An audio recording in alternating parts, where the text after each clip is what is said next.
If you like this video, why not subscribe?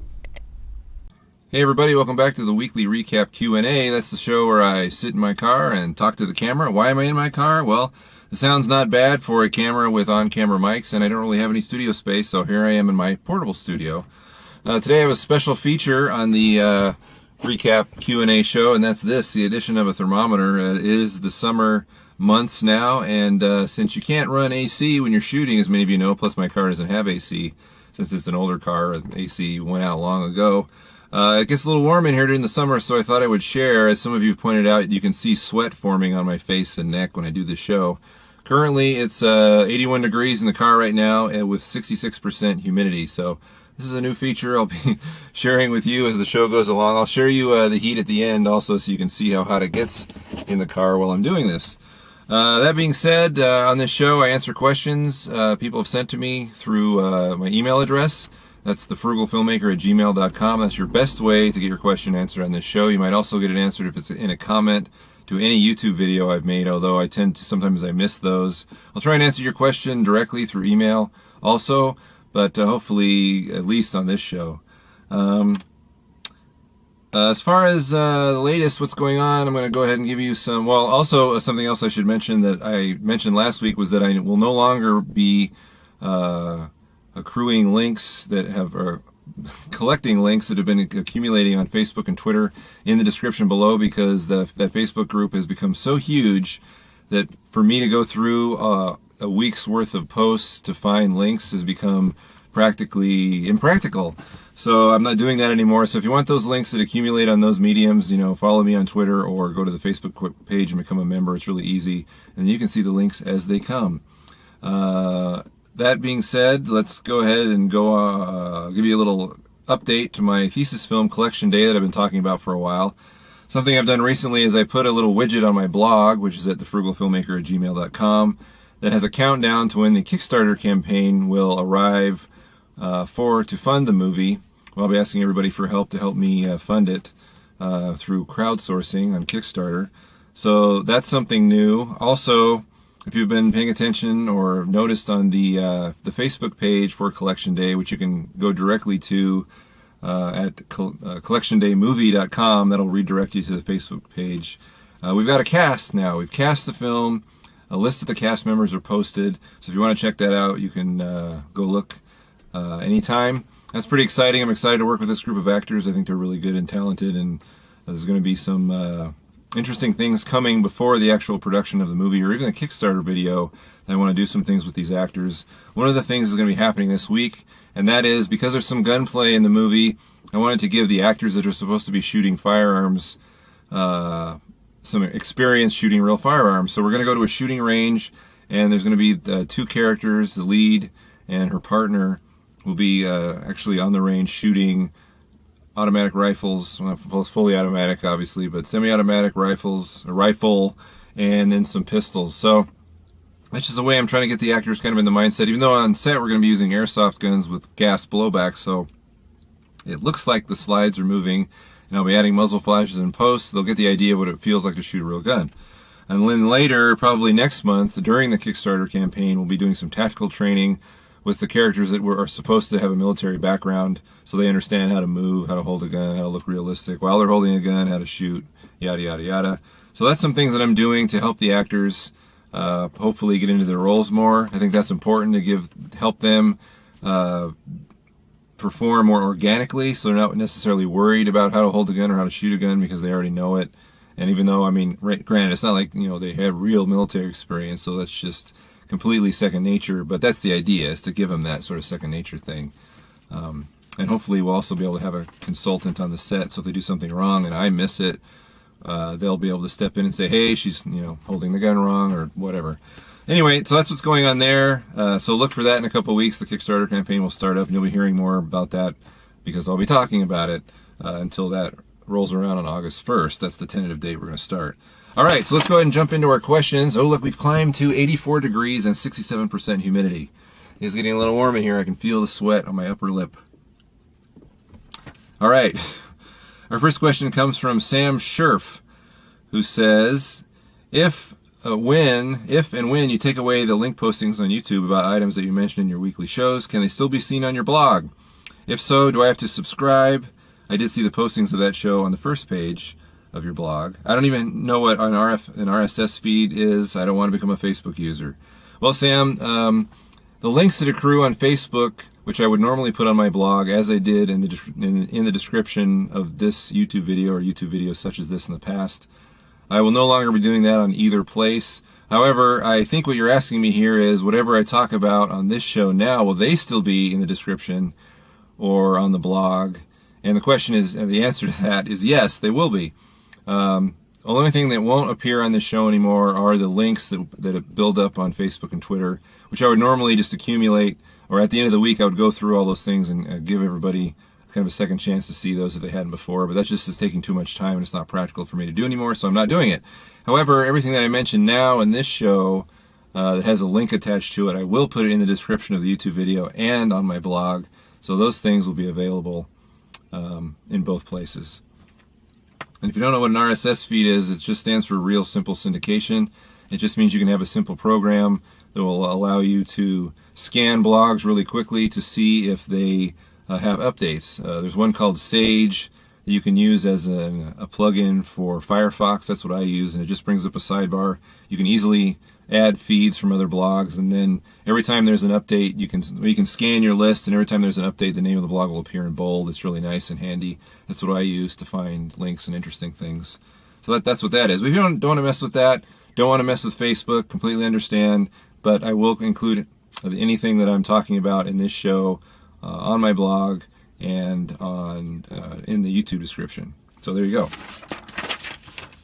Next, we have a comment from SeanStar86 on YouTube. He made a comment on my tip cheap audio sweetening video, and he asks, I have the Zoom H1 and I'm not sure what the best settings are for film dialogue. I do know that the standard is 4816 and 4824. That's 48 kilohertz at 16 bits per second, I believe, and 24 bits per second with wave format, but I'm confused when it comes to input levels. Does that matter, like if it's on 50 or 90 or what is typical? When any decent audio recorder is going to give you a level meter, so you can see exactly where your audio is hitting, and that's that little animated bar that moves up and down or side to side, so you can see as you talk or as you record something, the sound is represented graphically, and you can see it on this little meter, this little bar graph basically that moves up and down, and we've all seen them. They've been on home stereos forever. But there's also a description of what you're seeing on the side or somewhere on there. It should say, give you a reading in decibels or negative dB levels, and they'll say negative dB and then have numbers next to it, and those numbers will go anywhere from, I don't remember what the bottom is, usually I don't know, 100, something like that, all the way to 0. And 0, that's digital 0, so if your level goes past that, you'll have distortion, you'll have clipped audio, it won't sound good. So the conventional wisdom is that you want to aim for negative 12 dB because that'll give you 12 decibels of overhead before you hit digital 0. Now what I like to do, and that's good wisdom, that's a good way to shoot. You can always normalize your audio later so that it'll go up a little higher, or you can adjust the volume levels or whatever, but recording decent sound, negative 12 dB is a good thing to aim for. I usually aim for negative 6 dB, it's a little closer to 0.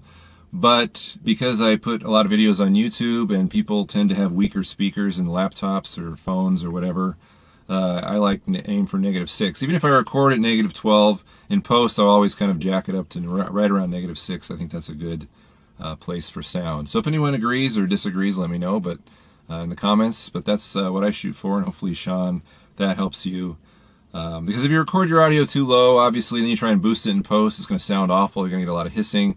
And if you record it too hot, it gets too close to digital 0, and those recorders don't have limiters on them. You'll clip. You'll go over 0, and it's just like you're taking a wave, because it's a digital format. Think of a digital waveform, and you're chopping off the top. That's what happens when you go past 0. It chops off, it goes flat, and that's why it distorts. It sounds awful.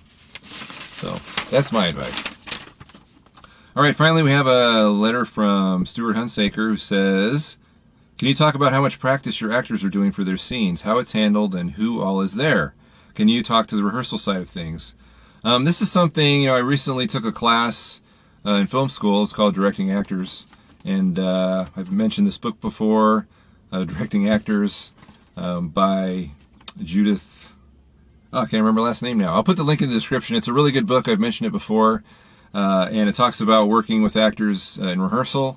And something I've typically done in the past was I didn't have a lot of rehearsal. I mean, you have a lot of rehearsal in theater because it's a live show. But in film, it's easy to get lazy and just say, okay, come to the set, and I'll tell you what to do, and we'll just start shooting, and we'll just go from there. But you can waste a lot of time doing that because when you get your actors on the set and they're doing things you don't like, then you have to work with them and give them direction, and it could take a while to fix. You might never fix it because you run out of time and you have to move on. So rehearsal is a really good idea. And as far as how to do it, who is there, in my opinion, rehearsal is between if you're rehearsing actors, it's between the director and the actors. So really, only the director and the actors need to be there. The producer can be there if they want, I guess, but the relationship on set is between the director and the actors. You work with the DP, the director of photography, ahead of time to talk about what kind of look you're going for, what kind of camera angles you want, the style of the shooting, and you do that outside of the shoot date. So why would you not do that with the actors who are critical to how your movie comes across? Performance is so very important. Your movie is only as good as its weakest link. So if you're preparing for other things like sound and picture, lighting, special effects, that kind of stuff, why would you not do pre-production with your actors? Because their performance, if they're flat or they're not giving the performance that you want and it comes across as phony or not realistic or whatever, it's going to show. The camera's going to see everything. So rehearsal is really good. I would just recommend, I don't think you need to have a lot of people there, and you can do it anywhere. Just get together with your actors and go over scenes and work out all the kinks outside of when you're actually going to shoot on location. And then when you get there, things should go faster because they'll already be up to speed to where you want them. And when the camera rolls, you should be able to get everything in very few takes, I would think, aside from technical errors. So anyway, the question of the week is based on this. That's a really good question. Is how do you prepare your actors? What are you doing on non-shoot days to help them? I mentioned some ideas right here to answer Stu's question. And I also talked about, taking my actors to the shooting range so they understand how to shoot a real gun and what it feels like, what the kick is like, how you load them, how you fire them, etc., as well as doing the tactical training. But what's some things you guys like to do in preparing your actors for the shoot? Even if they're your friends or family or whatever, what can you do, or what do you want to do, or what do you do to help them prepare for that? So that's it for this week. Those are the questions. If there are any links to anything that I talked about today, they'll be in the description below, or if you're reading my blog, they're right down in the post. And if you would like a question answered on this show, your best bet is to email me at thefrugalfilmmaker@gmail.com. You can also comment on a video that I make on YouTube, but it's probably less likely to get on the show because I might miss it or just get overwhelmed with... It's much easier for me to find questions in my email because they're not as... I don't get as many emails as I do comments on YouTube, and I don't always... I might see them, but I might forget about them, where I'll always scan email at the end of the week in preparation for this show. Anyway... And my blog is at frugalfilmmaker.com if you're interested in that. That's sort of kind of the hub of all this Frugal Filmmaker comment. Then there's always Twitter and YouTube. Those links are below. If you're interested in Collection Day, my thesis film, you can go to the Facebook page, which is the easiest way to find it is collectiondaymovie.com. So thanks for watching. How hot is it in the car now? Well, it's 88 degrees, which is only, 2 degrees hotter than when we started. However, the humidity is shot up to 72%. So I am getting a little sweaty. At any rate, thanks for watching, and thanks for all your patronage and help. Looking forward to getting started on the crowdfunding of my movie, and I hope that you are too and wouldn't mind helping me out with that. But I'll see you next Monday with this show, and until then, go out there and make your movie. Good luck.